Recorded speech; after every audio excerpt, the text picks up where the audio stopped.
তোমাদের সামনে জন্মাষ্টমী তিথি, তাই এই জন্মাষ্টমী তিথিতে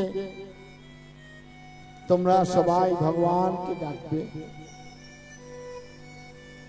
ভগবানের নাম করবে, যাতে ভগবান এই ভারতবর্ষের আজ যে পরিস্থিতি সৃষ্টি হয়েছে, যেভাবে সনাতন ধর্ম আজ অবক্ষয়ের পথে চলেছে, যেভাবে আজ সাধু সন্তানরা প্রায় ভাবে চিৎকার করছে ভগবান, আজ অনাচারে ভরে গেছে ভারতবর্ষ, মিথ্যাচার, কপটতা, হিংসা, কপটতা, হত্যা, বিভিন্ন ভাবে দিকে দিকে জুয়া নেশার মধ্যে আবদ্ধ হয়ে গেছে আমার সকল ভারতবর্ষে সনাতন আদর্শের ঘরের মানুষরা। আজ ভগবানকে আসতে তো হবে, তাই বলবো তোমরা সবাই দিকে দিকে এই ভগবানের জন্মাষ্টমীকে কেন্দ্র করে সবাই যেন দুহাত তুলে ভগবানকে ডাকবে, হে প্রভু তুমি এসো আবার ধরাধামে, আবার এই আমাদের ধর্মকে সনাতন আদর্শকে রক্ষা করো, আমাদেরকে রক্ষা করো, আবার তোমার সেই কথায় পরিত্রাণাং সাধনাং বিনাশস্য দুষ্কৃতম ধর্ম সংস্থাপনায় সম্ভবামি যুগে যুগে। জয় শ্রীরাম কৃষ্ণ, জয় শ্রীরাম কৃষ্ণ, জয় শ্রীরাম কৃষ্ণ। জয় মা, জয় মা, জয় মা। সবাই ভালো থেকো, সবাই ভালো থেকো, সবাই ভালো থেকো।